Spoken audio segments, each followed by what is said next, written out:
Alors bonsoir et bienvenue aux éditions d'en bas pour ce quatrième débat qui va porter sur l'écologie avec ce titre « Pandémie, l'espèce humaine en est responsable, peut-elle réparer ses erreurs et comment ?»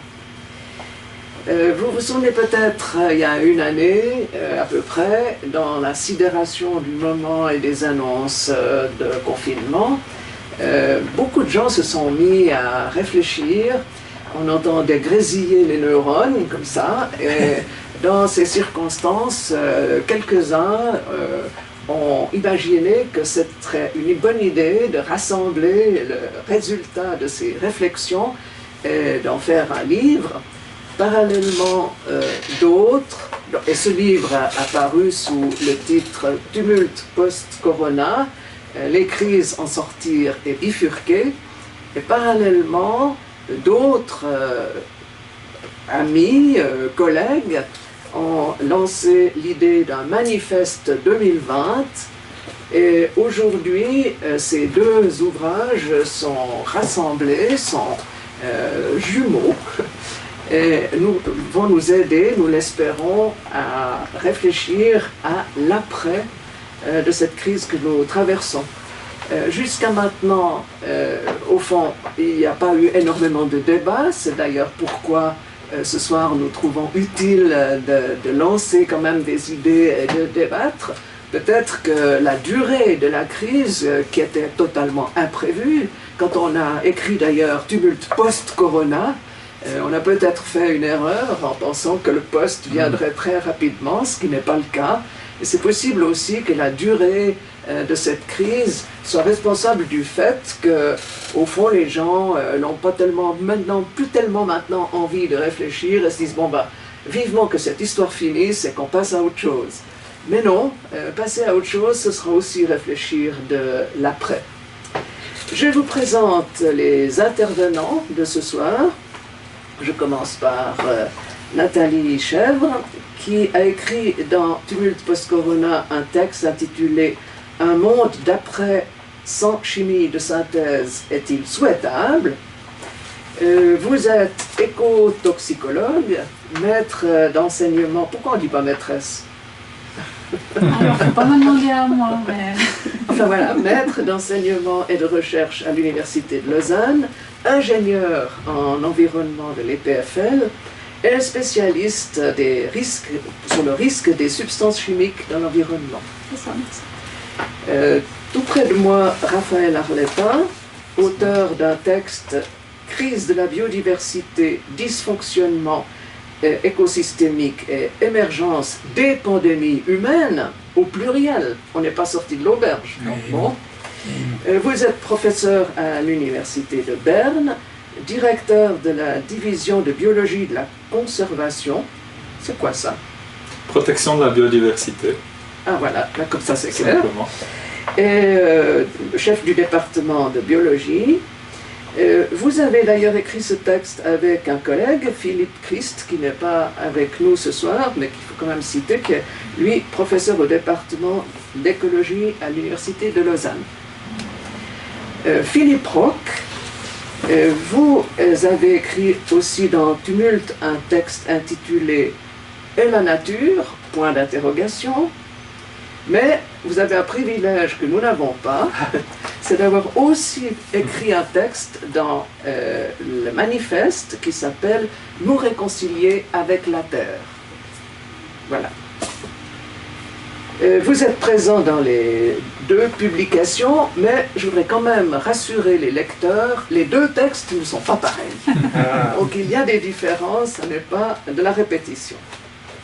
Vous êtes docteur en biochimie, ancien secrétaire d'État à l'environnement. Moi, dans mon langage de politicienne, j'appelais ça chef de l'Office fédéral de l'environnement. C'est tout à fait ça. Voilà. Oui, mais secrétaire d'État en plus. Voilà, secrétaire d'État, c'est évidemment un niveau C'est un niveau au-dessus. au-dessus.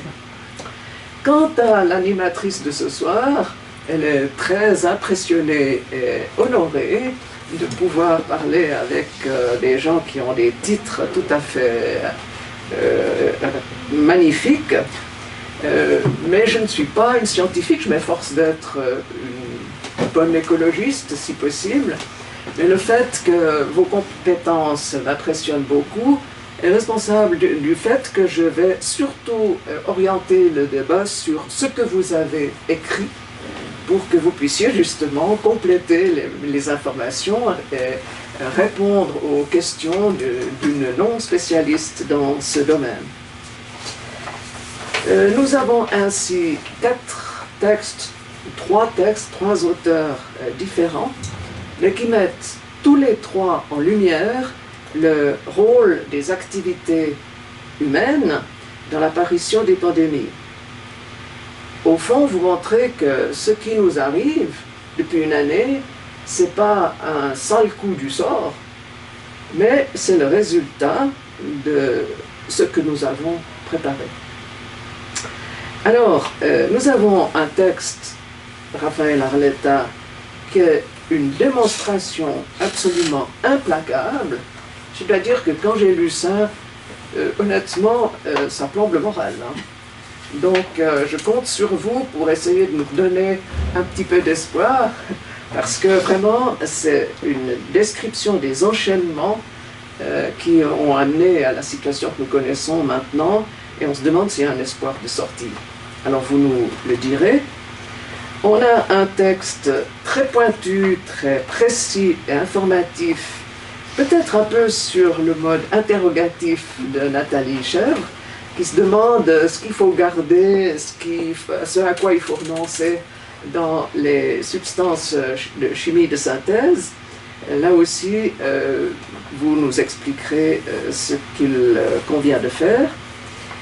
Tout aussi sévère sur l'état de la planète, mais avec quand même une bouffée d'air, l'air de la campagne genevoise, ça c'est Philippe Roch, qui nous propose aussi une réflexion moins centrée peut-être sur l'écologie, mais beaucoup sur le comportement humain et le changement de comportement, avec une ouverture même sur l'éco-spiritualité, si je peux le dire comme ça. Alors je vous propose de faire un premier tour de table où je vais vous demander peut-être de résumer ce que vous avez voulu dire dans vos textes. Je commencerai par vous, Raphaël Arletta, précisément parce que vous êtes le plus implacable, encore une fois. J'aimerais bien que vous nous expliquiez cette suite d'enchaînements qui nous amène aujourd'hui à ce que nous sommes. Est-ce que dans cet enchaînement, il y a eu des moments où on a raté un virage, où on a laissé passer des occasions de prendre un autre chemin? Là, plutôt dans le passé, dans le présent et dans le futur, on reviendra plus tard. Donc voilà, expliquez-nous quelle est cette chaîne d'enchaînement. Bon, le chapitre qu'on a écrit avec mon collègue Philippe Christ, il essaye en fait de remettre tout cela en perspective, de remettre déjà qu'est-ce que c'est qu'un virus en perspective, parce que ce qu'on ne comprend pas, parce qu'on voit le virus comme étant un ennemi, c'est que le virus, c'est un élément de base du vivant. On a des particules de virus partout, et je commence ce chapitre en disant il y a 100 fois plus de virus, de particules virales dans un organisme humain qu'il n'y a de cellules et qu'il n'y a de bactéries dans un organisme humain. Donc on a une très mauvaise compréhension de ce que c'est que le virus. Le virus, d'un côté, il est essentiel à la vie, mais d'un autre côté, on a une partie de ce qu'on appelle les particules virales qui peut infecter sous la forme d'un pathogène certains êtres vivants. Et ces particules virales qui sont pathogènes, elles peuvent se répandre notamment dans ce que j'appelle les hôtes pléthoriques, hein, j'en parle 2 fois je crois dans le chapitre, c'est-à-dire que quand vous avez un hôte qui devient hyper abondant, ben, ces pathogènes, ils ont vraiment une mine d'or, quoi. Et pour eux c'est super génial d'avoir un hôte comme cela, en plus un hôte qui est présent partout, qui domine tout le système, toute la biosphère, et qui en plus bouge dans tous les sens. Donc pour un virus pathogène, on est vraiment un hôte qui est génial. Ceci dit, ce qu'on essaie de monter dans ce chapitre avec Philippe Christ, c'est quand même que la destruction de notre environnement, la dégradation de nos écosystèmes fait qu'on perd beaucoup d'éléments, mais on perd aussi beaucoup d'interactions. Et parmi les interactions écologiques, il y a une interaction qui est importante, c'est la lutte contre les pathogènes. Et quand on détruit les pièces du système, eh bien, on limite le nombre d'interactions en favorisant certaines qui ne sont pas forcément celles qu'on souhaite. Et je pense que ce qu'on est en train de vivre actuellement, c'est simplement ça, c'est un déséquilibre du système global qui permet en fait à certaines maladies, c'est ce que sont ces virus qui génèrent des pandémies, des maladies. Et voilà, on a ouvert la boîte de Pandore avec notre expansion phénoménale, et à un moment donné, les pathogènes ils vont pouvoir se servir à ce râtelier, si je peux m'exprimer. C'est un peu le message du chapitre. Donc en fait, si je vous entends bien, voilà, les virus sont dans la nature, c'est un élément existant, donc pour lesquels il n'y a pas de moyen de lutte particulière. Le problème vient de ces interactions qui, à un moment donné, créent des dysfonctionnements. Voilà, mais le problème c'est que beaucoup de ces interactions elles sont vitales à nous autres comme êtres vivants. Dans le chapitre, je dis aussi que les boues planctoniques, vous savez, dans les océans, on a tout d'un coup des myriades de plancton qui fructifient comme ça, et puis ça nourrit tous les êtres vivants de la mer. Mais même l'animal le plus grand qui ait jamais eu sur Terre, qui est quand même la baleine bleue, elle se nourrit de ça. Donc en fait, c'est les particules virales qui sont à l'origine de toutes les formes de vie, jusqu'aux plus grands animaux qu'on ait jamais connus sur cette planète. Et j'ai l'impression qu'on voit les virus que comme des ennemis, alors que finalement, ce sont aussi nos alliés. C'est ce qui permet la vie. C'est incroyable de dire ça, mais les virus comme les bactéries, c'est la base de la vie, d'une certaine manière. Alors, je vais peut-être vous lire une phrase de ce que vous avez écrit. Grâce au génie technologique de notre espèce, la marque de fabrique qui nous distingue vraiment des autres animaux, nous avons conquis la planète en seulement quelques dizaines de milliers d'années. Nous sommes devenus une espèce pléthorique et à ce titre un hôte de choix pour une multitude de pathogènes. Non contents d'occuper tous les milieux, nous nous les approprions de plus en plus, les transformant à notre seul profit. Et là, je me posais la question, nous sommes tellement plus intelligents que toutes les autres espèces, que nous pourrions d'une certaine manière inventer des technologies qui nous protégeraient justement de ces agents pathogènes ou qui amélioreraient ces interactions dont vous parlez, de telle sorte que voilà, cette ingéniosité qui est le propre de l'espèce humaine pourrait faire qu'à l'avenir, bon, il y aura encore d'autres épidémies ou pandémies, mais nous aurons les moyens de lutter. Il ne faut pas s'en faire. Oui, on peut faire un parallèle avec la peste où finalement c'est une bactérie, un bacille qui est responsable de la peste, et puis avec en fait des antibiotiques tout simples, maintenant on peut lutter contre la peste. Donc l'homme peut trouver des parades. Le problème, la question qu'on doit se poser, je suis sûr que là on va se rejoindre avec les autres interlocuteurs, c'est que finalement, si on continue dans la dynamique qui est celle de notre espèce actuellement, cette dynamique quand même expansionniste et qui dégrade la biosphère, qui déséquilibre, qui amène à tous ces dysfonctionnements, on doit peut-être prendre une autre perspective que celle qui est toujours de dire on est à l'aval des choses qu'on crée et on gère les problèmes à l'aval.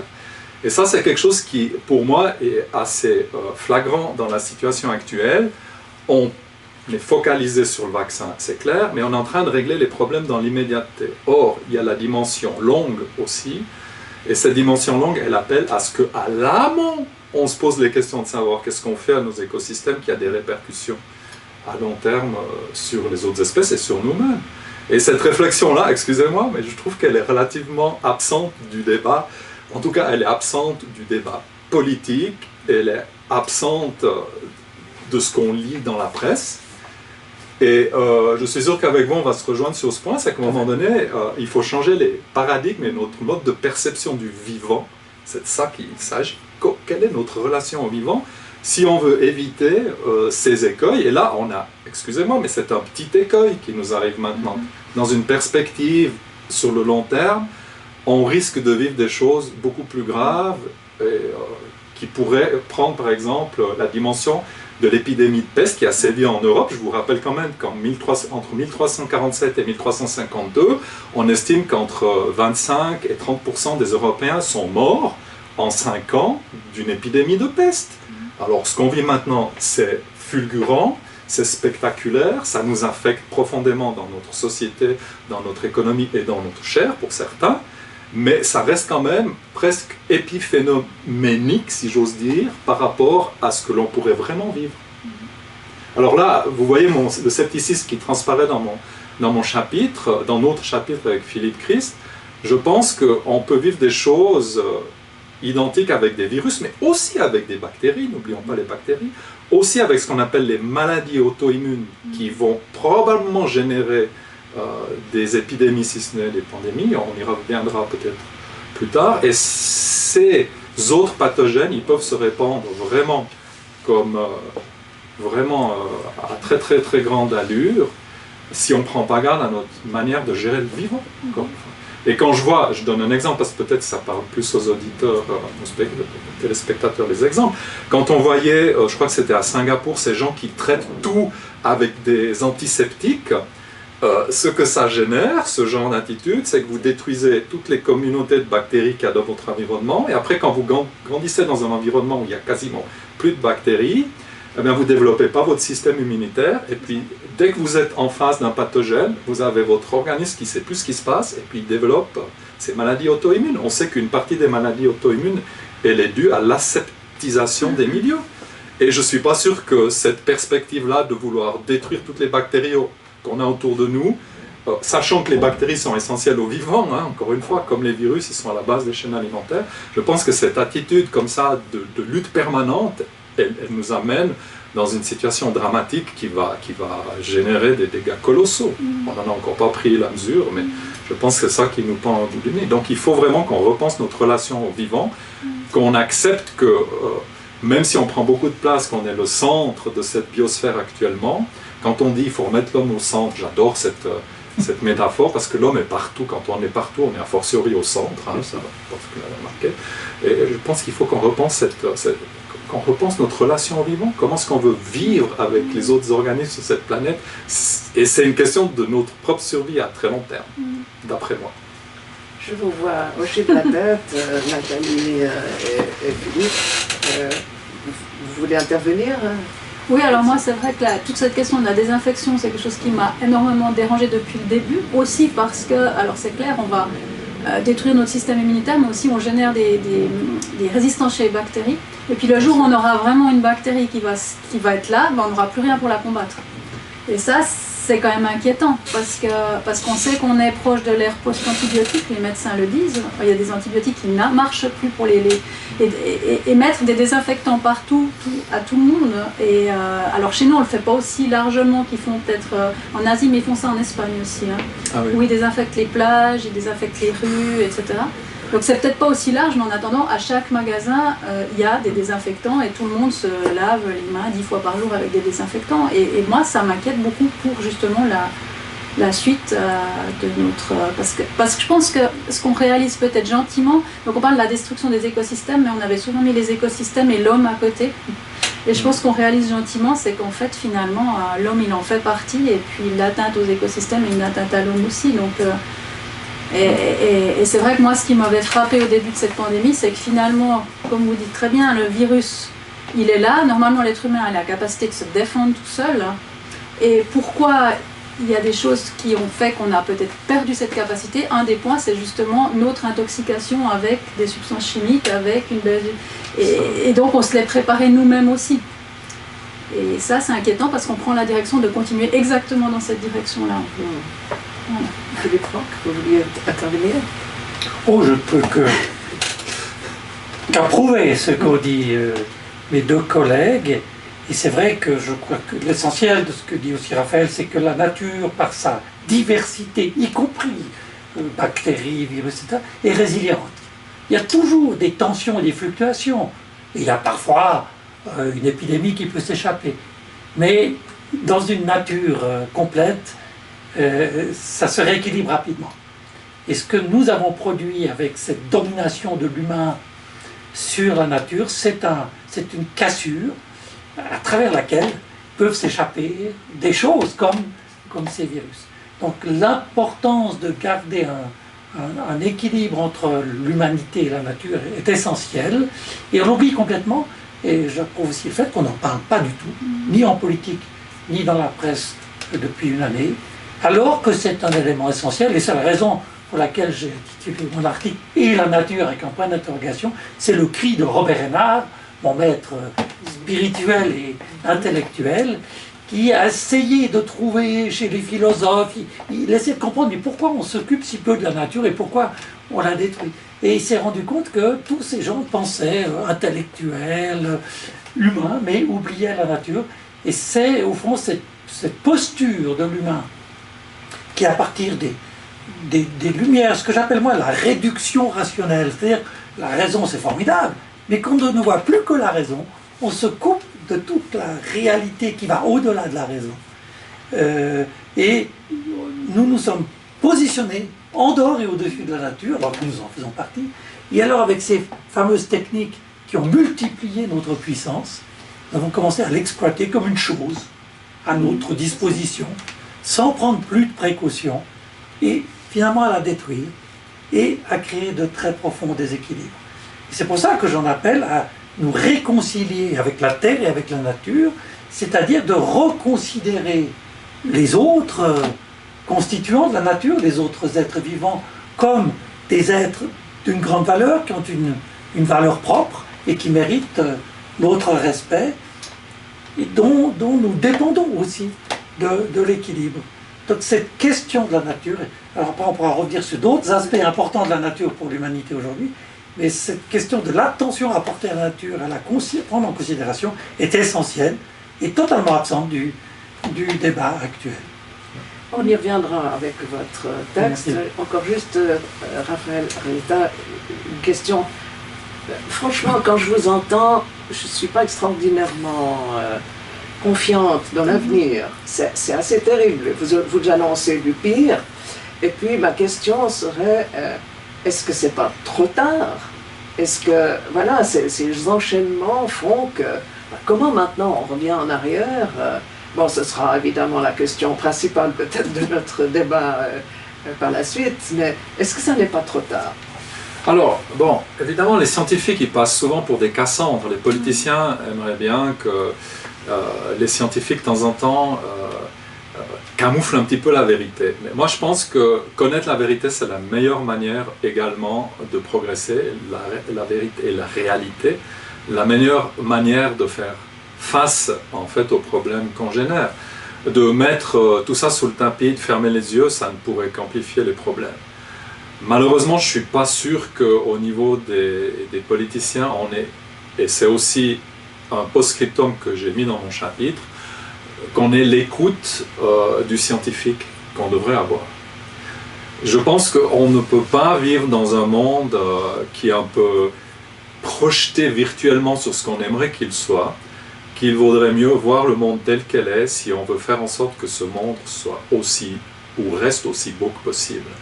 Et ça, c'est quelque chose que je trouve très problématique, cette manière de vouloir faire croire que les choses vont finalement pas si mal, parce que finalement les choses, et si vous écoutez, excusez-moi, mais je pense que 95%, 99% des scientifiques qui se posent des questions sur l'environnement, qui observent l'environnement, qui essayent de décrypter les mécanismes de l'environnement, etc., ils ne vont pas avoir des messages très positifs sur ce qui se passe.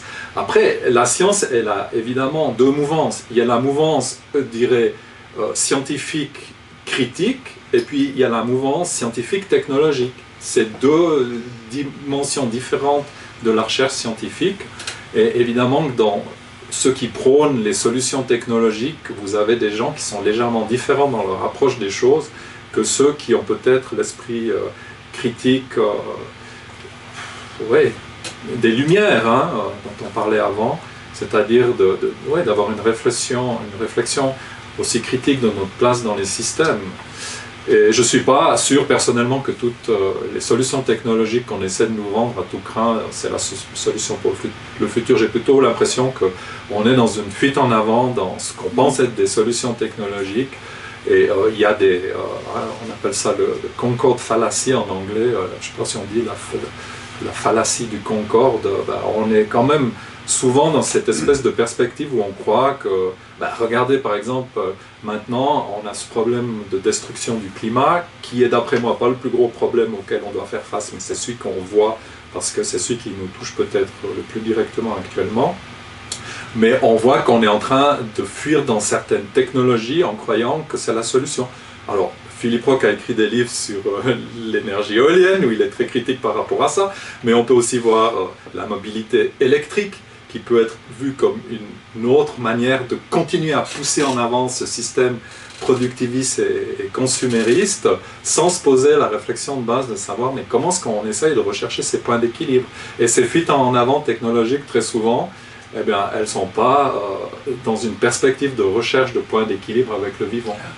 Je pense qu'on reviendra sur cette question qui me paraît tout à fait importante, le rôle des technologies. Et puis je trouve intéressant la distinction que vous faites entre les scientifiques critiques et les scientifiques technologiques. C'est un point, je pense qu'on y reviendra par la suite.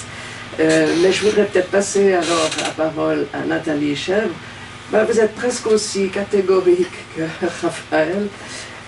Pour vous, les substances chimiques de synthèse ont des effets dévastateurs sur la santé et sur l'environnement, mais votre position reste un peu plus nuancée. Vous dites qu'il faut trouver un équilibre.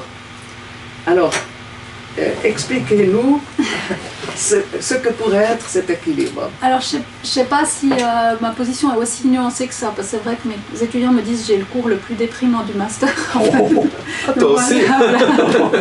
Donc, voilà, ma position à moi, elle est tout à fait la même, c'est-à-dire qu'il faut voir les choses en face. Les substances chimiques, elles ont une action toxique sur le vivant de manière générale, l'homme, l'environnement, et puis on en connaît maintenant gentiment pour beaucoup les effets délétères. Maintenant, je cite l'exemple à mes étudiants très fréquemment de la pilule contraceptive. C'est la molécule dont on a pu mettre en évidence qu'elle avait un effet, notamment sur les poissons, avec les effets de changement de sexe sur les poissons. On ne peut pas interdire la pilule contraceptive. Voilà, il y a derrière d'autres enjeux en termes de santé publique, de santé familiale, etc., etc. On ne va pas reculer sur certaines... je suis une femme, je peux en plus le dire, je ne peux pas reculer sur certaines avancées qu'on a eues par rapport à la contraception. Donc c'est là que se jouent les équilibres. Et je pense, dans ce cadre-là, alors il y a des substances pour lesquelles on peut très bien se dire on peut les interdire. Elles n'ont rien à faire là, elles sont complètement inutiles, elles nous font prendre un risque à nous, à l'environnement. Par exemple, les désodorisants d'air intérieur. Ça ne sert à rien que ça sente très bon chez nous. Enfin, si, peut-être ça sert à quelque chose, mais en fait, la plupart, ils sont allergènes. Ils peuvent être problématiques aussi, justement, en tant que disrupteurs endocriniens. Ou alors, je pense à tous ces trucs qu'on met dans les toilettes pour faire l'eau bleue, qui servent ou verte ou rouge, je ne sais pas, qui servent absolument à rien et qui polluent l'environnement pour rien du tout. Bon, alors là, j'en prends pour mon grade. Hein, mais alors, tout le monde me dit ça avec les toilettes. Que je supprime tous les parfums. Donc voilà, il y a plein de choses où je pense qu'on peut s'en passer. Après, il y a des domaines où c'est beaucoup plus complexe. Si on pense à la médecine, on est typiquement dans le cas de cette pandémie maintenant. Je vois mon père a attrapé le Covid, il n'a rien eu, il n'avait aucun symptôme. Le médecin il a donné des antibiotiques de facto. Donc on a une consommation beaucoup plus importante d'antibiotiques, on a une consommation de molécules qu'on n'aurait jamais vues contre la malaria qu'on va retrouver dans le lac Léman parce qu'on l'a essayé à l'hôpital. Voilà. On se rend compte que quand on est dans un état de crise, comme ça, on a tendance à utiliser plein de choses. Et typiquement, les médicaments montrent ces deux enjeux. On ne peut pas dire aux gens qui ont un cancer, vous ne vous soignez plus. On ne peut pas dire aux gens qui ont une maladie grave, vous ne vous soignez plus. D'un autre côté, on sait que toutes ces molécules finissent dans le lac et finalement dans notre eau potable, avec des effets potentiellement sur le long terme. Et là, on travaille de plus en plus avec les médecins qui ont une approche qui s'appelle Smart Medicine, parce qu'eux réfléchissent à ça aussi.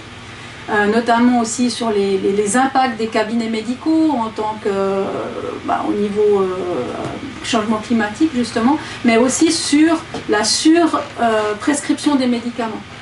Parce qu'ils se rendent compte que, mais indépendamment des effets sur l'environnement, il y a des médicaments qui sont complètement surprescrits. Par exemple, les inhibiteurs de la pompe à protons, qui sont des médicaments qu'on prend quand on a des acidités gastriques, ils sont donnés sur le long terme, déjà souvent à des enfants. Il semble que les études montrent qu'ils ne servent à rien, mais ils sont hyper prescrits. On les trouve dans le lac Léman, au milieu du lac, on en trouve des... Voilà. Et là, ils sont eux-mêmes en train de réfléchir à revoir ce qu'ils font en médecine, mais aussi sur la fin de vie, par exemple. Parce que, par exemple, dans les EMS, les personnes âgées reçoivent jusqu'à 10 médicaments par jour. Et j'avais un directeur d'EMS qui me disait que sous les fenêtres, c'était blanc, parce que les personnes âgées ne les prenaient pas et les jetaient par la fenêtre. Donc ça veut dire qu'en plus, ils ne sont pas forcément d'accord de les prendre. Et là, sur la question de la fin de vie, où on donne à des gens des médicaments pour qu'ils tiennent plus tranquilles, pour que, voilà, etc., il y a une réelle réflexion à avoir. Et vous voulez ruiner les pharma. Et quand même l'industrie... Ils m'ont jamais proposé de m'engager, donc je pense que... Non, alors voilà, après, justement, en Suisse particulièrement, c'est ce que je dis aussi toujours à mes étudiants, la question des substances chimiques, elle est compliquée parce qu'on est un des plus grands producteurs au monde de substances chimiques. Et on voit le problème qu'on a à faire diminuer, je suis désolée, en Valais, les effluents industriels contaminés qui nous polluent le Léman bien plus que les pesticides des paysans pour certaines molécules. Et le mal qu'on a à faire quelque chose contre les industries. Parce qu'il y a des enjeux effectivement économiques pour des régions particulières et puis on ne va pas forcément... voilà. Il y a une chose qui m'a frappée dans votre texte, c'est que vous racontez que beaucoup de ces substances de synthèse ont été découvertes ou mises au point par l'industrie militaire. Oui. C'est pas la première fois que je lis ça, mais c'est quand même toujours quelque chose qui interpelle, quoi. Ça veut dire que vraiment c'est le plus mauvais côté de l'humain, la guerre, qui est responsable d'avancées parfois positives et parfois négatives. Alors c'est malheureusement effectivement comme ça s'est passé, parce que la Première Guerre mondiale c'est toute la chimie du chlore, avec tous les dérivés chlorés qui ont été utilisés, puis la Deuxième Guerre mondiale c'est aussi toute une série, notamment... En fait, le développement pendant la guerre mondiale de ces gaz toxiques, c'était l'idée de ne pas tuer les autres, mais en fait de les rendre malades. Et puis du coup, c'est beaucoup plus difficile de s'occuper de quelqu'un qui ne va pas bien que de s'occuper de quelqu'un qui est mort, il suffit de l'enterrer en fait. Donc il y a vraiment une réflexion autour de la toxicité de ces molécules-là. Et c'est vrai qu'après la Deuxième Guerre mondiale, d'ailleurs les plus grandes, la Bayer, etc., sont des résidus de la Deuxième Guerre mondiale. Et il y a eu directement derrière la Révolution verte, où on a recyclé passablement de ces molécules dans justement les pesticides de synthèse. Et maintenant on le voit puisque la maladie de Parkinson a été reconnue en France comme maladie de l'agriculteur, liée aux expositions neurotoxiques, qui sont des neurotoxiques qui ont été développés pendant la Deuxième Guerre mondiale. Et là, on retombe dans ce qu'on disait tout à l'heure aussi. Je pense que dans ces fuites en avant technologiques, puis la différence entre la science peut-être qui cherche à être critique et la science plus technologique, c'est que nous, on ne rapporte rien. On est plutôt des empêcheurs de tourner en rond. Quand je pose des questions sur les nanoparticules, alors ça c'était un grand exemple aussi de ce Covid, c'est qu'on m'a posé des questions, voilà, est-ce que les masques avec des nanoparticules, c'est pas super et tout. Puis j'ai dit, non, c'est pas super, ça sert à rien, déjà je vois pas du tout ce que ça peut faire contre un virus, c'est des bactéricides.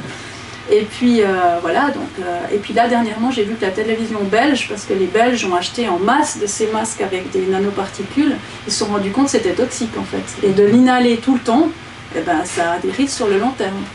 Donc cette fuite en avant technologique qu'on croit, et je pense que les gens ils sont de bonne foi, je crois qu'ils font des choses de super magnifiques, mais il manque un peu de bon sens derrière, et des fois pour avoir fait une école d'ingénieur, je vois d'où ça vient. Mais justement, vous insistez sur le fait que vous avez des cours qui sont un petit peu qui pompent aussi le moral, mais ça veut dire que voilà, cet équilibre, on le trouve comment est-ce que c'est une pesée des intérêts pour et contre qui fait cet équilibre? Est-ce que il faut prendre le moindre mal? Enfin, je veux dire, comment est-ce qu'on peut faire ça? Bon, moi je pense que déjà dans le domaine que je connais bien, qui est celui des substances chimiques, il y a énormément de lobbying. Vous avez parlé de la pharma avant. Ce qu'il faudrait, c'est un lobby qui permette aussi de contrer on voit l'Union européenne est en train de partir dans l'idée de faire un monde sans risque lié à la chimie de synthèse. On voit les exceptions qui arrivent à être négociées avec les industries, etc. Donc là, au niveau politique, je pense qu'il y a réellement il doit y avoir une volonté de faire quelque chose. Après, je disais à mes étudiants l'autre jour, parce que je les ai pris sur les terrains pour les sortir un petit peu, parce que c'est pour, ils n'en peuvent plus d'être en Zoom. Je disais, je pense qu'il y a la moitié des métiers dans le domaine de l'environnement qui n'existent pas encore. Je pense qu'il y a plein de choses à créer et à réfléchir. Par exemple, spécialiste de l'air intérieur, il y a beaucoup de gens qui se posent la question maintenant sur l'intoxication qu'on a, pas seulement liée aux pesticides qu'on mange et tout, mais vraiment sur ce qu'on s'intoxique à l'intérieur de sa maison, dans l'habitacle de sa voiture. Et il n'y a quasiment aucun spécialiste là-dessus. Et là, on est un peu comme dans le cas du dopage, on est toujours un peu derrière, les industriels sortent des choses et puis on se rend compte après que c'est problématique, puis on doit aller prouver que... Et là, il y a réellement, je reviens à ce que je disais avant, il doit y avoir une volonté politique d'être plus ferme avant la mise sur le marché de ces substances, avant la production de certains produits. Et là, pour le moment, c'est vrai que je ne le vois pas beaucoup venir. J'avais retenu une phrase qui correspond de votre texte, qui correspond tout à fait à ce que vous venez de dire, c'est la suivante. La crise du Covid a conduit à une utilisation massive de médicaments et à une recherche accélérée du traitement optimal. De nombreuses personnes étaient favorables à ce que ces substances soient mises sur le marché avec des essais cliniques rapides, sans tenir compte des effets de ces substances sur l'environnement. Alors, ma question c'est, si on en avait tenu compte, est-ce qu'on n'aurait pas de vaccin? Alors, sur le vaccin, je ne sais pas, mais disons que ce que je voulais dire avec cette question-là, c'est qu'on est très un peu schizophrène en tant qu'humain, hein, c'est-à-dire d'un côté, je pense par exemple à l'expérimentation animale, où maintenant on est en train de discuter à devenir encore plus sévère en Suisse sur l'expérimentation animale. En attendant, quand il y a eu la crise du Covid, on testait des singes sans problème, hein, parce que tout à coup il y avait une urgence. Et puis là, c'est un petit peu la même chose, c'est-à-dire il y a une urgence, alors on utilise énormément de médicaments, on produit des vaccins. Enfin moi, ce qui m'a frappé par exemple, quand vous voyez comment ces vaccins sont produits, ils utilisent du sang bleu de ces animaux-là qui vivent dans les fonds marins, ou enfin en tout cas, ils sont en train de décimer les populations d'animaux là-bas, donc je ne sais pas si on aura, ou c'est aussi du requin je crois, en fait, il y a des molécules, des protéines. Non, c'est des limules en fait. Voilà, c'est des limules, et puis c'est des protéines, donc on les voit, on leur tire leur sang, comme ça. Et là il n'y a personne qui s'inquiète pour ça, alors que je trouve que c'est de nouveau une utilisation... comment est-ce qu'on dit, abusive de la nature quelque part, parce que là les critères éthiques, alors plus personne n'en a rien à faire. Donc on est vraiment en tant qu'humain, je sais pas, en fonction de l'urgence de la situation, on n'est pas très conséquent en fait. Et je pense que là il y aurait vraiment une réflexion à avoir sur... Je pense que vous devez concevoir qu'on vit dans un dilemme permanent. Et effectivement, peut-être bien des gens qui estiment que voilà, il faut quand même sortir des maladies, voilà, cette analyse du coût et le bénéfice, elle fausse un peu les choses. Elle fausse un peu les choses, mais je vous donne un autre exemple que j'avais trouvé fascinant en discutant avec les médecins, c'était sur les traitements des maladies justement auto-immunes. Où en fait, ce qui intéresse le développement pour la pharma, c'est que vous allez sauver la vie des gens, mais surtout vous allez la prolonger. Donc c'est des gens qui vont devoir prendre ces médicaments toute la vie. Et ça, c'est très intéressant pour une entreprise pharmaceutique. Beaucoup plus que de produire d'autres médicaments. Et là, je pense qu'il y a vraiment des critères qui sont pris en compte, qui devraient pouvoir être discutés. Et quand vous dites que voilà, il se passe des choses, on utilise des êtres vivants, enfin, voilà, dans le fond des mers pour produire de nouvelles substances et que personne n'en dit rien, qui devrait dire quelque chose? Qui pourrait dire quelque chose? Ben nous déjà ce soir. Après on n'est pas beaucoup entendu comme on le soulignait avant, parce que je pense que le discours en ce moment ne permet pas cette discussion-là, mais moi par exemple je pensais... je discutais avec une politicienne justement très engagée sur l'expérimentation animale, puis j'avais envie de lui relever ça, de lui dire ben voilà, t'es très engagée là-dessus, mais maintenant regarde ce qu'on fait et pourquoi ça ce serait justifiable parce qu'il y a une urgence. Les critères éthiques ils sont là tout le temps, donc soit on les applique tout le temps, puis et je pense qu'en ce moment on n'a pas la place pour ce discours, mais même avec les journalistes avec qui je discute, ils me disent c'est difficile de parler d'autres choses et c'est difficile d'avoir la place, mais avec le temps je pense que ça va quand même se détendre un peu et on aura de nouveau peut-être des possibilités de re-questionner ce qu'on a fait et ce qu'on est en train de faire, j'espère. Je pense qu'on reviendra peut-être après sur ce rôle des scientifiques. Ça me paraît assez central de savoir comment vous pouvez être entendu et éviter aussi d'être contré. Et aussi comment vous pouvez éviter d'être contré par des pseudo-recherches de pharma ou d'entreprises. Mais je voudrais quand même donner la parole à Philippe Roch. Votre point de vue dans les deux textes est un petit peu moins scientifique, disons, mais plus centré sur le comportement humain, plus humaniste, si je peux dire, ce qui ne vous fait pas moins sévère que vos autres collègues sur la situation actuelle, sur l'appréciation de la situation. Vous incriminez aussi notre manière de vivre, la perte de contact avec la nature, la société de consommation, la perte de lien avec le cosmos. Ça, c'est une autre dimension du débat, évidemment, que je trouve assez intéressant. Mais vous dites aussi que la pandémie a permis aux gens de prendre conscience qu'il faut changer de comportement.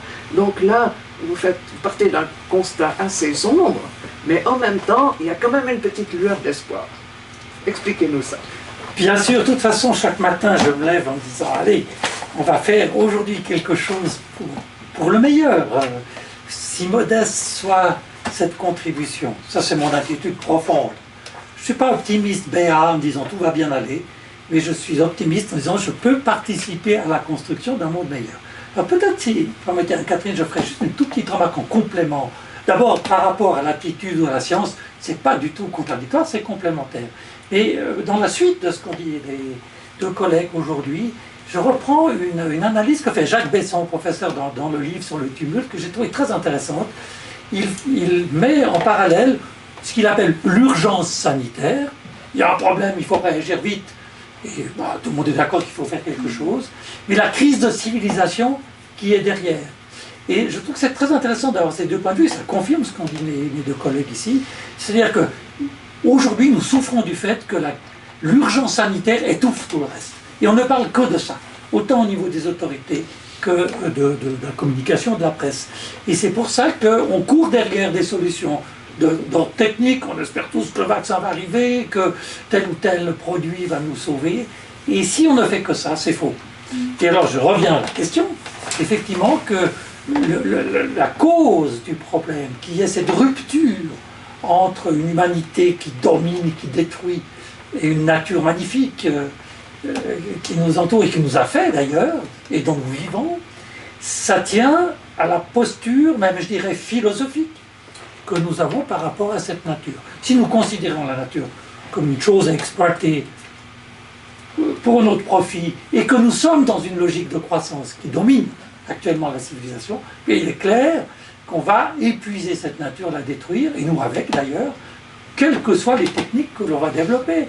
Parce que si vous remplacez une technique polluante d'aujourd'hui par une technique meilleure, c'est bien si vous faites remplacer. Mais si vous continuez le processus de croissance, de toute façon, vous allez créer de nouveaux problèmes. Donc il s'agit bien, en plus de tous les aspects qui ont été évoqués jusqu'à maintenant, il s'agit bien aussi de repenser notre attitude vis-à-vis de la nature.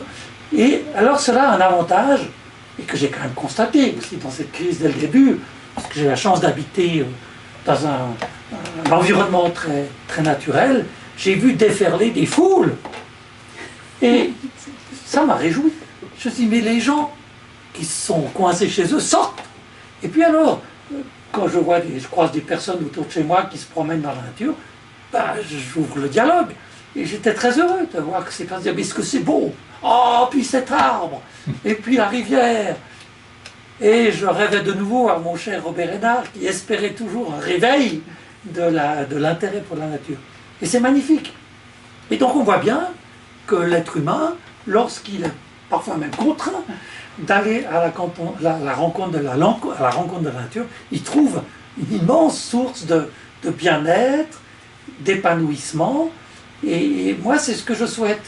Puis alors, en même temps, évidemment, il y a les inconvénients. C'est-à-dire que tout le monde ne se comporte pas très bien, et puis on a vu, il était passé pas mal de dégâts. Alors ça m'a conduit à déposer devant la commission cantonale de la diversité biologique de Genève, dont je fais partie, j'ai lancé une alerte, disant il faut qu'on fasse quelque chose, on ne peut pas laisser juste comme ça. Mais l'alerte, ce n'était pas de mettre un gendarme derrière chaque citoyen. Et alors j'ai travaillé avec certains membres de la commission, Andrea, une professeure de haute école, etc., qui m'a beaucoup aidé. Et là, nous avons maintenant fait adopter déjà par une sous-commission, on va soumettre à la commission, tout un programme qui consiste à dire faisons de l'information pour que le public apprenne à connaître la nature.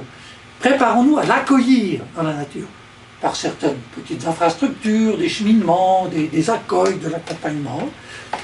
Et essayons de favoriser cet intérêt soudain pour certains pour la nature, pour en faire quelque chose de positif et en même temps développer une attention à la nature qui évite qu'on déverse ses déchets, qu'on fasse n'importe quoi dans cette nature. Mais notre approche, elle n'est pas du tout policière, elle est vraiment l'accompagnement et l'information, et je dirais l'éducation au sens noble du terme, pour que le public puisse profiter de ce contact avec la nature. Et alors le gros avantage à plus long terme par rapport à notre problème de ce soir, c'est qu'une fois, et ça j'en fais l'expérience personnelle, je pense que vous aussi, lorsque nous avons la chance de pouvoir rencontrer la nature, de prendre du temps, de l'attention, d'observer et de se sentir accueilli dans la nature, nos besoins de consommation ils chutent totalement parce qu'on est vite dans la plénitude, dans le bonheur, et un bonheur qu'on partage. Et ça, encore une fois, j'ai la chance de pouvoir le vivre autour de chez moi, et je le vois chez les personnes que je rencontre. Et donc cet appel à la nature, il est d'abord au niveau écologique, pour les raisons exposées par Raphaël Arletta, sur la résilience de la nature qui nous permet d'éviter des cassures comme cette pandémie, mais il est pour moi encore plus au niveau psychologique, au niveau de la réintégration de l'humanité dans la nature, dans un rapport constructif, cette richesse incroyable. Robert Hénin, je reviens encore vers lui, disait mais la nature est essentiellement ce que l'homme n'a pas fait, c'est ce qu'il vit par soi-même, et par conséquent, la seule chose qui puisse nous enrichir, puisque ce n'est pas de l'humain qui se regarde lui-même, un narcissisme qui quand même caractérise beaucoup nos civilisations, et une ouverture sur l'infini de la nature. Alors voilà pour moi une raison importante de plaider pour que nous conservions, nous respections un maximum de nature, pour que la population, qui souffre souvent de contraintes dans les villes et dans le confinement encore plus, puisse respirer au sens vraiment, pas seulement des poumons, mais aussi de toute la personne, en rencontrant cette nature infinie, infiniment belle, qui nous accueille. Vous êtes lyrique parfois. Vous êtes plus lyrique d'ailleurs dans le texte de Tumulte Post-Corona que dans le manifeste. La vérité, ces deux textes sont différents. Voilà. Et bien justement, j'ai retenu un texte du manifeste qui revient un peu à ce que vous avez dit. Les temps qui ont précédé la pandémie ont vu apparaître les prémices d'un changement de civilisation et de rupture avec la société industrielle de croissance. Ce sont les premiers balbutiements d'une nouvelle civilisation d'équilibre et d'harmonie avec la nature. Il est temps de se réconcilier avec la Terre. C'est une envolée magnifique. Est-ce que vous faites preuve parfois d'un peu de candeur? J'espère. J'espère que je suis encore lyrique, candide, et que j'ai un espoir pour cette humanité. C'est lui qui m'anime d'ailleurs dans mon action. Et dans toutes les actions que j'ai menées toute ma vie. Mais nous sommes aujourd'hui en présence de situations tout à fait concrètes, parce que je ne crois pas au grand soir, je ne crois pas que quelqu'un va venir et nous proposer une nouvelle société et tout ira bien. C'est une construction que nous faisons tous les jours, là où nous sommes. Je prends un petit exemple, ces jours au Parlement. La nouvelle politique agricole qui s'ouvre davantage à une agriculture plus écologique. Moi, je souhaite aussi revenir à une agriculture familiale, mais ça marchera pour autant que les paysans puissent en vivre, bien sûr. Donc il faut prévoir les éléments pour ça. Eh bien, le Parlement a trouvé que c'était trop vite, il fallait rester au vieux régime pour l'instant. Ben, c'est un exemple typique d'un point, au plus haut niveau politique du pays, où on n'a pas saisi la chance de dire, ben, on est dans une crise, profitons de construire quelque chose de meilleur, et pas contre, mais avec les paysans. Ça, c'est un exemple. Un deuxième exemple, la ZAD du Mormon. Vous savez qu'il y a 2000 ans, les Celtes avaient installé une ZAD au Mormon. On a retrouvé une espèce de temple unique au monde, au sommet du Mormon, qui a été heureusement fouillé, mais qui a été détruit par la cimenterie, qui date de 80 avant Jésus-Christ. Et pour moi, c'était le signe, sur ce mont au milieu des grands marais qui l'entouraient, d'un rassemblement par rapport à des menaces qui arrivaient, que ce soit les Cimbres ou les Teutons ou les Romains, etc. Et donc il y avait déjà une ZAD il y a 2000 ans, ça je le dis pour nos zadistes. Mais aujourd'hui, moi je ne suis pas spécialement, disons, habitué à ce genre d'expression. Mais j'avoue que j'ai de plus en plus de sympathie, parce que je vois à ce que j'en vois et que je connais, que ces zadistes n'ont pas seulement une résistance par rapport à un site, ce qu'ils ont aussi, c'est un site magnifique aussi au point de vue de la nature et de la biodiversité, mais ils souhaitent une nouvelle manière de vivre ensemble. Ils s'occupent des changements climatiques, de la biodiversité, voilà, c'est super qu'ils le mettent ensemble. Et puis une envie de vivre collectivement d'une manière plus solidaire. Alors ça, je trouve formidable. Et qu'est-ce qu'on est en train de décider? Et j'espère que quand on va suivre une partie de ces députés, ce serait d'aller évacuer cette ZAD. J'espère qu'on ne va pas le faire. Et qu'on va au contraire entamer un dialogue de civilisation avec ces jeunes, en particulier des jeunes, il n'y a pas que des jeunes, pour imaginer, mais qu'est-ce qu'on peut faire de mieux pour l'avenir? C'est quand même plus important que quelques mètres cubes de béton de plus. Donc voilà des choses. Alors je suis peut-être un peu naïf, Catherine, mais je crois que là, on peut saisir des chances et que cette crise que nous vivons aujourd'hui doit nous inciter encore plus qu'avant à le faire pour trouver une nouvelle manière de vivre ensemble et de vivre avec la Terre. Et je dois dire, si je peux me permettre ce mot supplémentaire, en lisant ces deux ouvrages, j'ai découvert beaucoup de choses. Il y a une richesse incroyable. Parce qu'il y a des gens qui sont plutôt sociologues, d'autres plutôt politiques, d'autres plutôt scientifiques, etc. Puis il y a là-dedans, si je prenais chaque idée l'une à côté de l'autre, je dirais, ouais, c'est peut-être pas tout à fait ma chose, il y a peut-être, ça c'est une vision trop à gauche, celle-ci trop à droite, etc. Mais quand je vois l'ensemble, je dis, waouh, voilà un programme de civilisation. Et personnellement, ça m'a réconcilié avec un certain nombre de visions qui n'étaient pas spécialement proches de mes pensées ou de mes compétences. Mais quand je les vois ensemble, on a tous les éléments là-dedans pour un dialogue universel entre nous, pour se dire, mais comment pouvons-nous construire cette société nouvelle? Et vraiment, je trouve que ces deux livres devraient être lus par tous nos politiques, et puis par nos journalistes aussi, parce qu'ils sont tellement étouffés par cette urgence sanitaire que ça leur donnerait un peu de respiration de se poser des questions de civilisation. C'est en tout cas ce que je souhaite, ce dont j'ai profité moi-même en participant à ce travail. Donc je remercie d'ailleurs les éditions d'en bas, parce qu'elles font un gros effort pour diffuser ce travail, ces réflexions, et leur multiplicité, leur complémentarité. Voilà, moi, elle nourrit mon optimisme. Vous donnez justement l'occasion d'aborder justement les questions de qu'est-ce qu'il faut changer et qui peut changer, parce que en même temps, vous donnez des exemples de ce que fait le Parlement, qui sont plutôt négatifs. Il y a la politique agricole, mais il y a la révision de l'AVS, voilà, il y a plusieurs éléments qui montrent que sont cramponnés à leur ligne. Et d'un autre côté, il y a cet espoir des jeunes qui se mobilisent et qui non seulement se mobilisent sur le terrain, mais qui, en tout cas dans le canton de Vaud, on l'a constaté, se sont inscrits sur les listes électorales pour les élections communales. Donc ça nous permet d'aborder justement cette question-là. J'ai relevé dans les textes que vous avez écrits ce que vous proposez justement.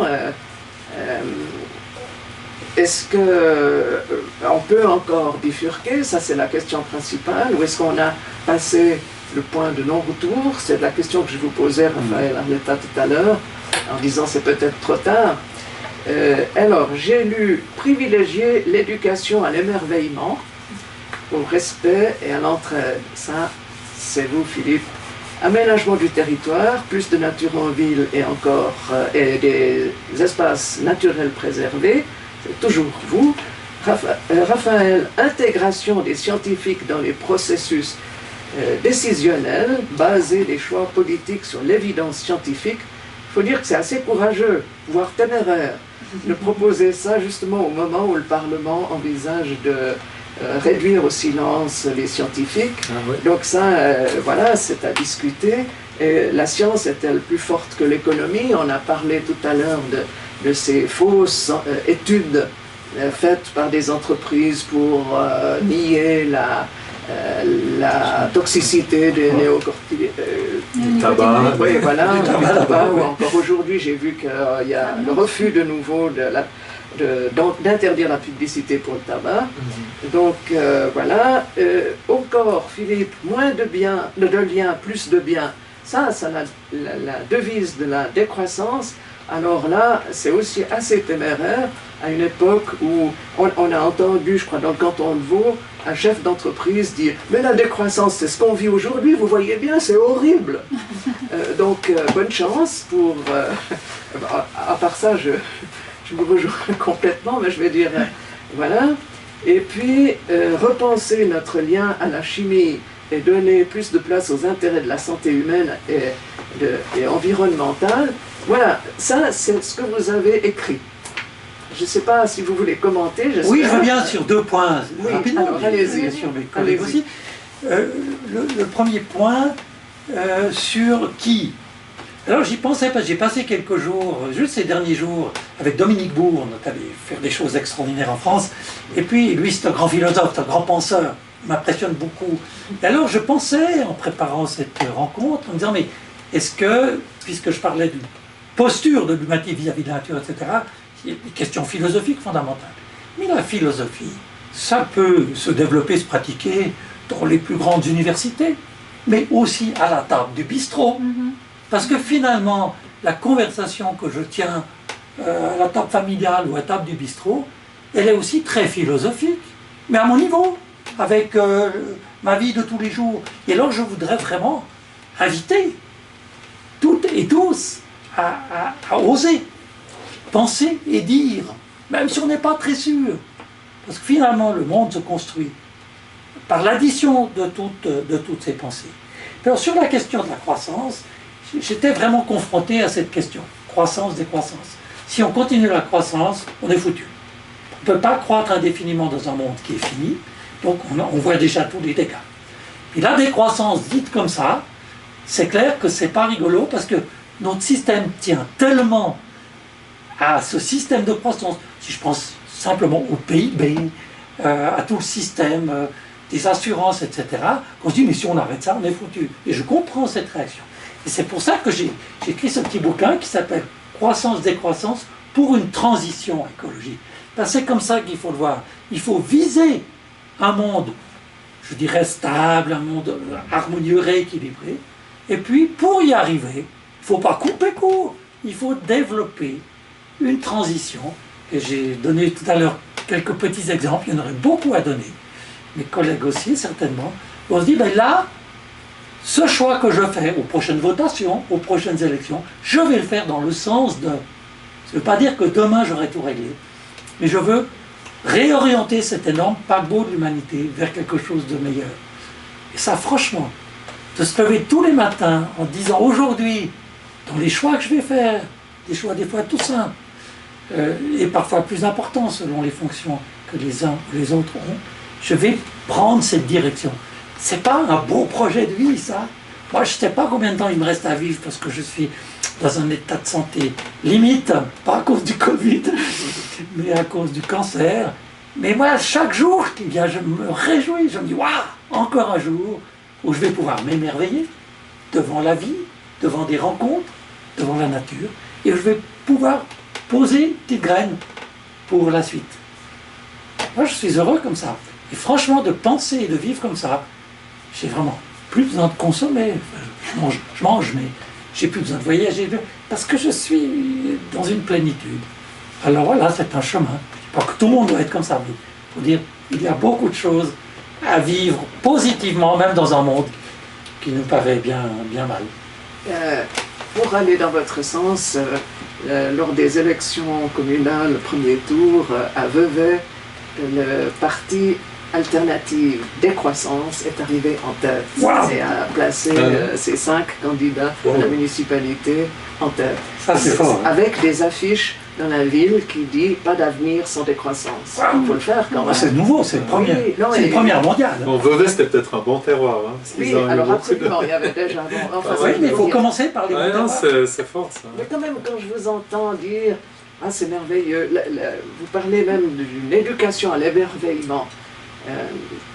Je ne sais pas si j'imagine les gens qui ont leur bistrot fermé depuis longtemps, ceux qui ont perdu leur emploi, ceux qui ont vu mourir des proches, etc.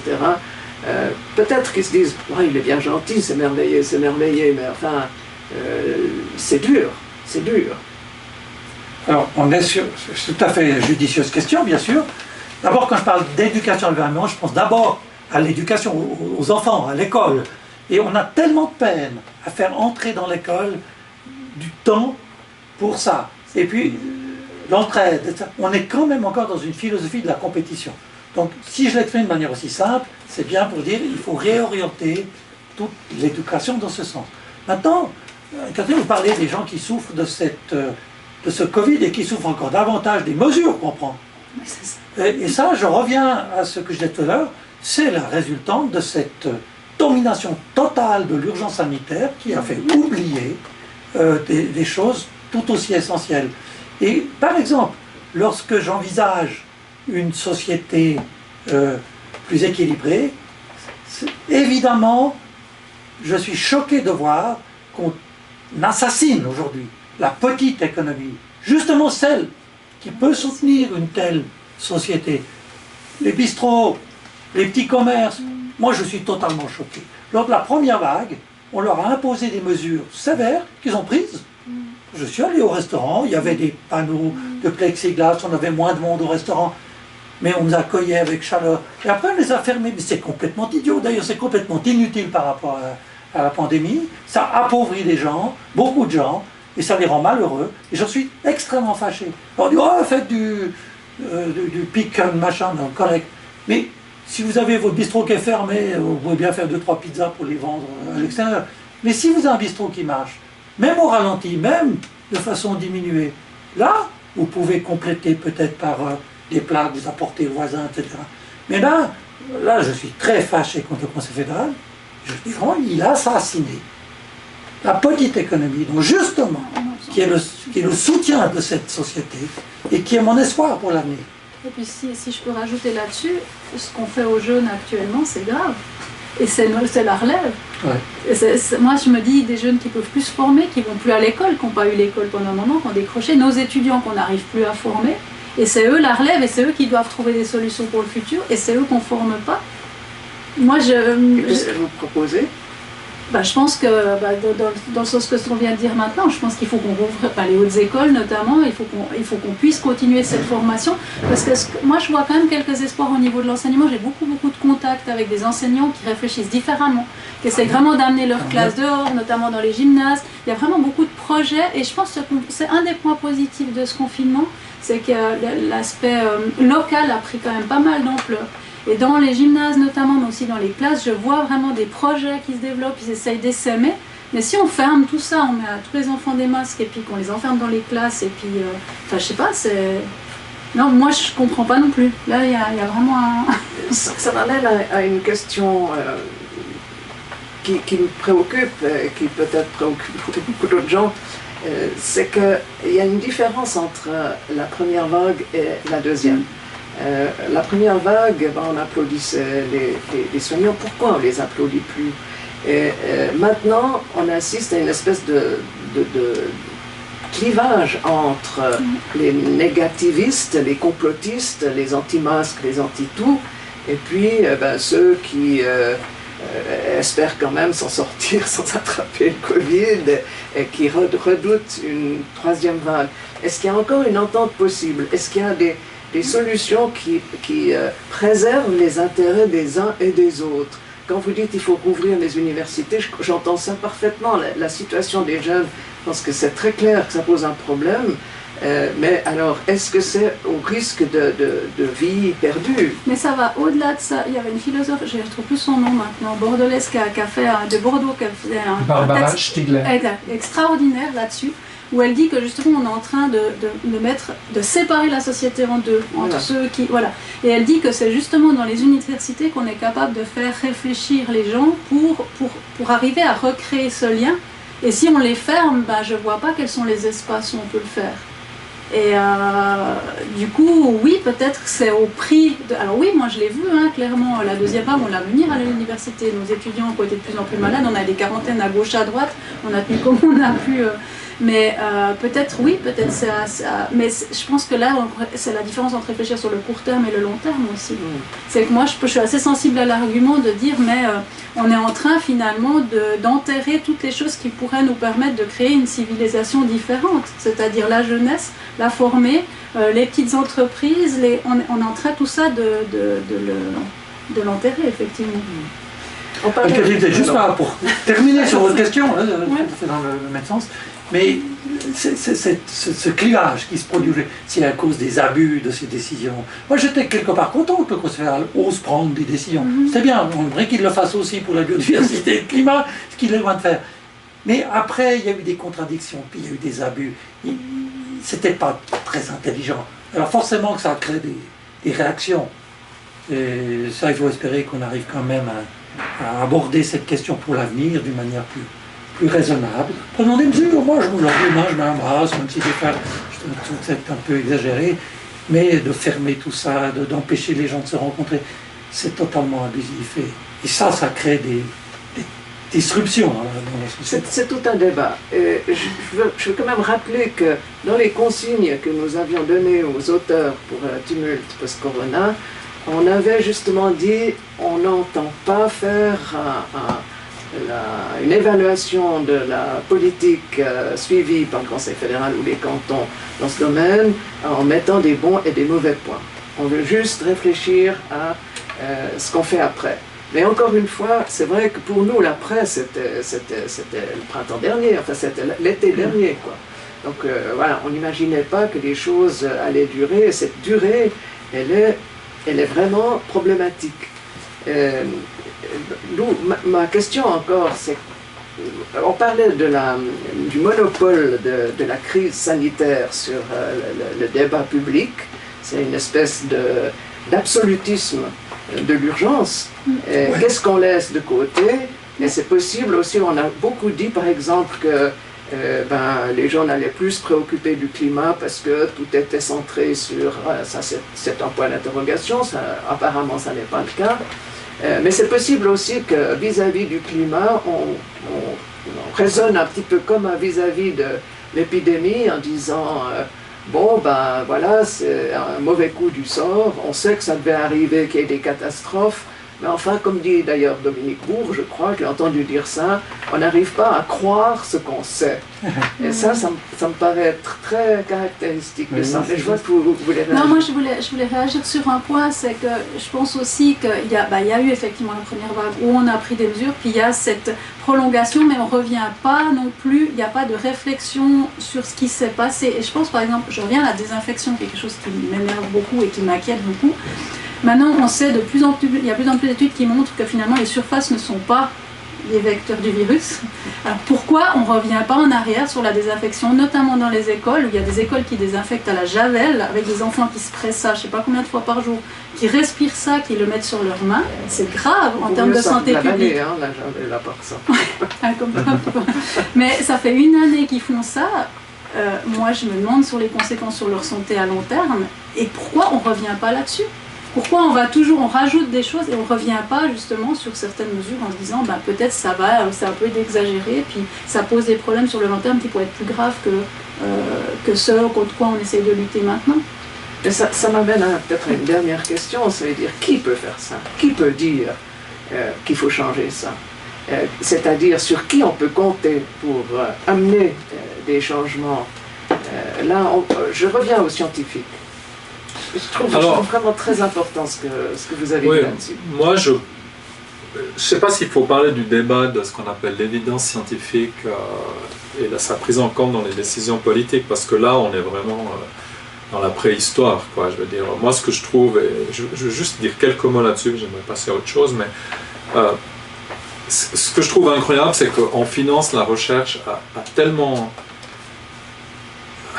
avec une certaine démesure en Suisse. Je veux dire, on a des pays qui financent le plus la recherche au monde, c'est des centaines de millions qui affluent vers la recherche. Tant que cette recherche, elle permet de développer des nouveaux axes économiques, des nouvelles technologies, on applaudit. Et puis quand cette recherche, elle vous dit, attention, là, il y a vraiment un problème, on fait un peu la sourde oreille.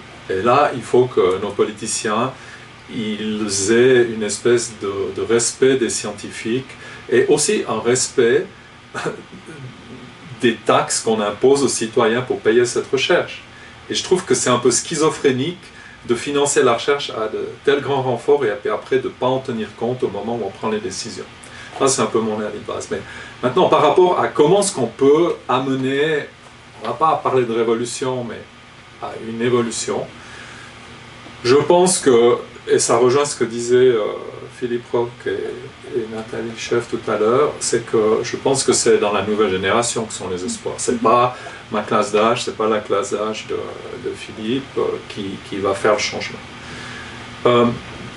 Je pense que chez les jeunes, mais je ne veux pas tous les mettre dans le même tas parce qu'il y a beaucoup de disparités parmi les aspirations des jeunes, mais j'ai quand même l'impression qu'il y a un sentiment de l'enfoncement de ce qu'on appelle les limites des systèmes biogéochimiques. On parle des limites de la biosphère. J'ai l'impression que chez beaucoup de jeunes, qui sont peut-être un peu dans la réflexion critique malgré tout, on a conscience que l'expansion illimitée dans un monde fini, c'est simplement quelque chose qui est un non-sens. Moi, j'ai l'impression que les jeunes sentent ça. Que ça les fait réfléchir collectivement au monde de demain. J'ai des enfants, je vois d'autres enfants, j'ai évidemment des étudiants autour de moi, et je vois très bien une chose, c'est qu'ils n'ont pas forcément envie de suivre le modèle productiviste et consumériste de leurs parents ou de leurs grands-parents. Ça, c'est quelque chose qui me paraît assez... Et parce qu'en fait, ils n'ont jamais été aussi nombreux qu'aujourd'hui, les jeunes, dans notre société. Il faut arrêter de dire qu'on est une société de vieux. On n'a jamais eu, en termes absolus, autant de jeunes sur cette biosphère. Et ces jeunes, ils vont croître, ils vont survivre, et puis ils vont devoir partager ces ressources. Et je pense qu'il y a une prise de conscience que les ressources s'amenuisent, et qu'on ne peut pas continuer sur le mode des parents et des grands-parents. C'est simplement pas tenable.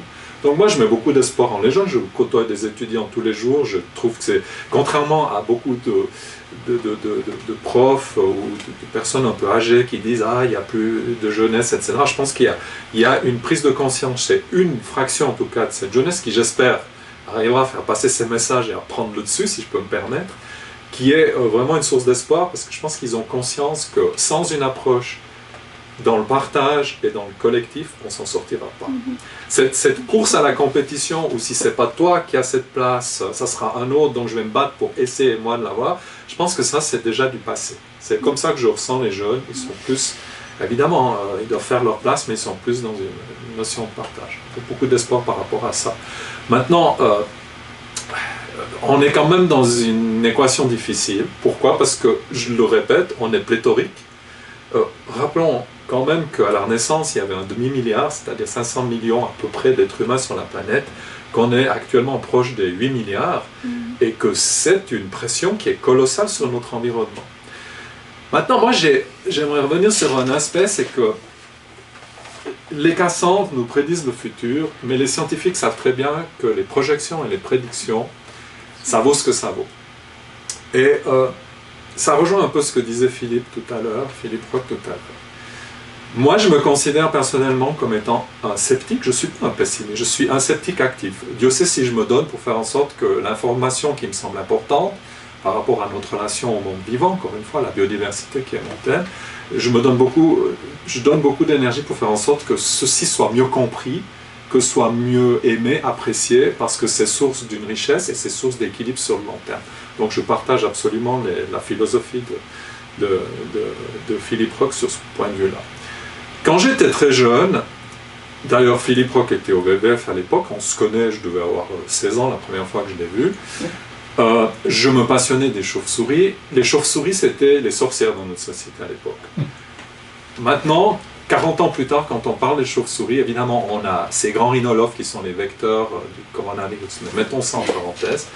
Les chauves-souris, elles réunissent chaque année des centaines de personnes quand on fait les soirées des chauves-souris, parce que les gens ils trouvent que c'est des animaux fascinants. Mais excusez-moi, ce qui était des bêtes ensorcelées il y a 40 ans, c'est devenu des petits prototypes géniaux de la nature actuellement. Quand j'étais jeune, il n'y avait pas de gypaètes dans les Alpes, il y avait très peu de bouquetins, il y avait très peu de cerfs. Tout ça, ça a été reconstitué. Et j'aurais pas imaginé, très franchement, que passé mes 45 ans, j'aurais eu, excusez-moi, ça provoque certaines personnes, mais la chance de savoir que le loup est de retour chez nous. Je me souviens très bien d'une réunion qu'on a eue à Viège avec Philippe Roch, ou à Brie plutôt, où il disait « Bienvenue au loup ».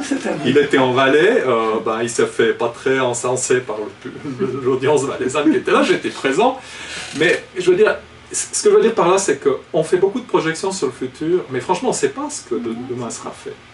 Et maintenant, on a cette pandémie. Qui c'est qui, il y a 3 ans, pouvait dire on va y avoir une pandémie qui va émerger en 2020 ? Très franchement, moi j'ai un très bon ami et collègue qui s'appelle Serge Morand qui a écrit un livre sur la peste et les pandémies. C'est un spécialiste des pandémies et de la destruction de la biodiversité et des écosystèmes.